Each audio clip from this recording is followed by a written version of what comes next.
17-year-old Emmy dreams of escaping her small provincial town and soaring straight onto the runway, catching admiring glances under the bright lights. She believes she has a great future ahead, especially since she once won the title of Miss 8th Grade at school. And hey, that's not nothing. While Emmy's mom sells snacks at a kiosk during the day and works in a warehouse at night to pay for her daughter's English lessons, the girl is looking for money to travel to a casting call in the city. In an attempt to raise the funds, she decides to play cards with a group of local boys. The stakes get high, but Emmy runs out of money, so she makes a bold promise. If she loses, she'll take off her clothes. Fired up, the boys raise the stakes. But Emmy had strong cards all along. It was just a bluff. With the winnings, she heads to the big city, only to fail miserably. Tearful, Emmy hides in the bathroom where she meets one of the contest's sponsors, Dimitro. He tries to console her, invites her to dinner, and introduces her to a beauty queen named Mariana. Seeing Emmy's admiration, Mariana tells her she could also be successful. Turns out Mariana's mother, Dorota, helps girls like Emmy earn some money by introducing them to wealthy men. Mariana also works, and look at how far she's come. She leaves Emmy a business card, and Dimitro suggests they go up to a hotel room right away. They head toward the elevator. Just then, Emmy's mom suddenly appears and drags her out. Mariana and Dorota try to convince the mother that it's just a beauty contest, that everything's respectable and Emmy has a bright future, but she's not having it. On the way back, Emmy waits for her mom to fall asleep on the bus, then gets off at the first stop and returns to Mariana, Dorota, and Dimitro. This is how her questionable journey into the escort world begins. Emmy learns quickly. Dorota is pleased, although she takes almost all of Emmy's earnings, since the girl lives with her rent-free. Years pass. Dorota, Mariana, Emmy, and Dimitro fly to Monte Carlo. During breakfast on the pier, Emmy notices a crowd of beautiful girls boarding a yacht, led by a man. Realizing they're likely also in the same line of work, she decides to get onto that party at any cost. Later, at a casino, Emmy spots the same man heading to the VIP room. She grabs Mariana, follows him in, and sits at the poker table. She bets all they have, and deliberately loses Mariana to the man. Sam, that's the man's name, clearly understands the stunt was staged just to get his attention. Dorota is furious that Emmy lost all their money. But the next morning, impressed by Emmy's determination, Sam offers her a job. His boss, a wealthy Arab, is hosting a party in Courchevel soon. Emmy is to find girls who will keep the guests company at the event. Emmy begins assembling her dream team. The last person she manages to recruit is Camilla, a waitress who doesn't fully understand where she's going. In fact, she's so unaware that her boyfriend even takes her all the way to the airport to see her off. But Emmy doesn't care. She genuinely believes that everyone has a price. You just have to know your worth. And so, this cheerful delegation arrives at the party. They're greeted by Prince Santino, his brother Bahir, and their friends. All the men are young and charming. Only then does Camilla start to realize why she's actually there. She panics. But Emmy tries to calm her down. After all, why live in poverty when you can live in luxury and enjoy the high life? People don't really judge. They're just jealous, because they want the same lifestyle, but are too afraid to go after it. Emmy uses this ultra-motivational speech to convince Camilla. At the party, Prince Santino chooses Camilla among all the girls, and of course he turns out to be polite, gentle, pleasant, and attentive. Everything seems perfectly above board. Sam is impressed with how Emmy handles the situation, but he no longer wants to deal with Dorota and Mariana, who annoy him. He tells Emmy that she's capable of handling things on her own. Soon Santino needs more girls for another party, this time on a yacht in Cannes. Only fresh faces allowed. No repeats. Back in Warsaw, Emmy attends a charity fashion show to recruit some new models. There, she meets the event organizer, Bartek. There's instant chemistry between them. Emmy tells him she runs her own modeling agency. She likes that Bartek is a normal, down-to-earth guy who has nothing to do with her real line of work. Bartek's family breeds horses. His parents don't like Emmy at all. But Bartek is in love, and he doesn't care what they think. Meanwhile, Camilla's boyfriend tries to pull her out of what he sees as a dark lifestyle, but she asks him to leave. He says, "Don't you know your own worth?" To which Camilla replies, "I've just realized how much I'm worth." Emmy informs Dorota and Mariana that she'll be attending the next party without them. Dorota is furious.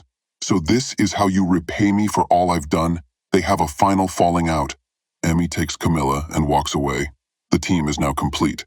Camilla decides to wear a wig and return to the party, hoping no one will recognize her. Sam is happy to see Emmy again and immediately invites her to dinner. She agrees, but everything is ruined when Bartek suddenly shows up, hoping to surprise her. Sam is disappointed, especially since he's developed feelings for Emmy. The yacht party begins, and so do the problems. First of all, it turns out one of the girls lied about her age. Another girl announces that she wants to go home. She was promised a job as a hostess, not participation in parties with wealthy guests.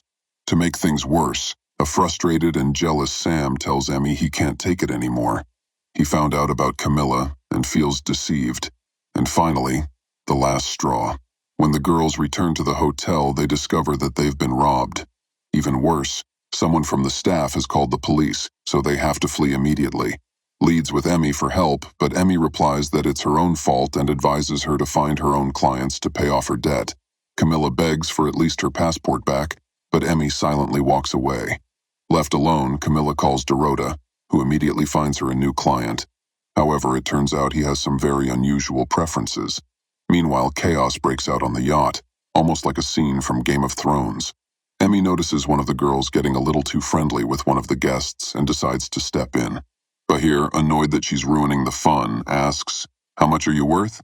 Emmy, who has always said that everything in this world is for sale, responds, "You couldn't afford me even if you had all the money in the world." Suddenly, the man grabs her, and one of his friends holds Sam back. But Sam discreetly hands Emmy a wine bottle, and she smashes it over her attacker's head. Thankfully, at that moment, Santino shows up. Seeing what's happening, he condemns his brother's behavior and says he's acting dishonorably. Sam quickly whisks Emmy away to his cabin, and finally they're alone together. Because of course, after such stress, they just want a moment to themselves.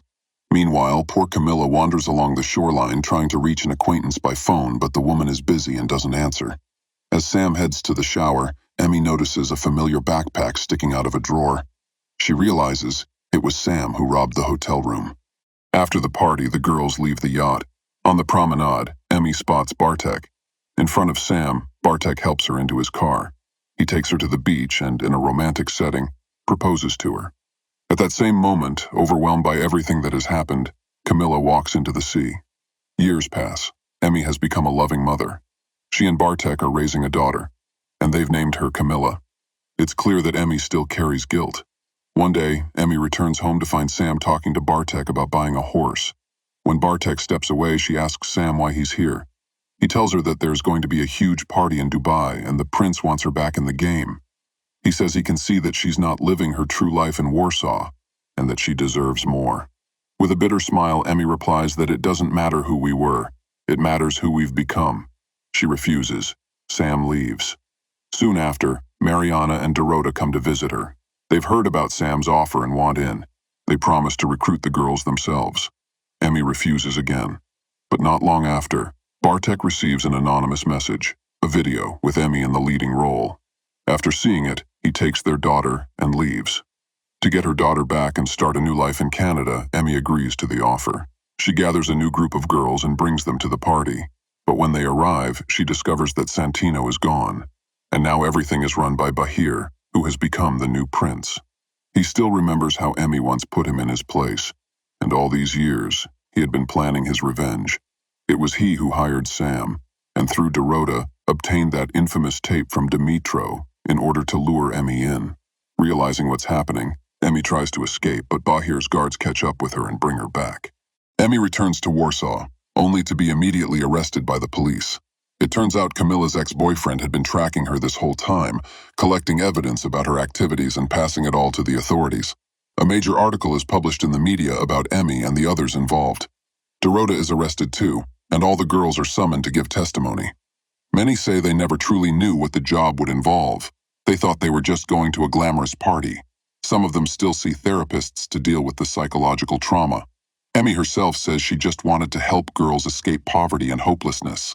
But when a policewoman asks her, "Would you want someone to help your daughter the same way?" Emmy stays silent.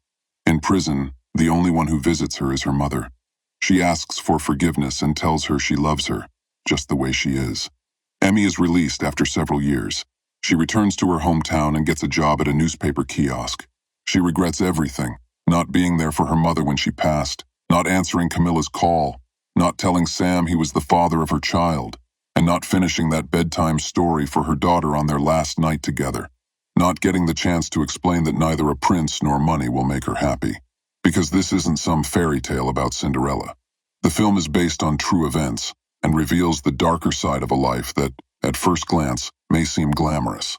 Each year, more and more people fall victim to these kinds of schemes, while those who organize them often go unpunished.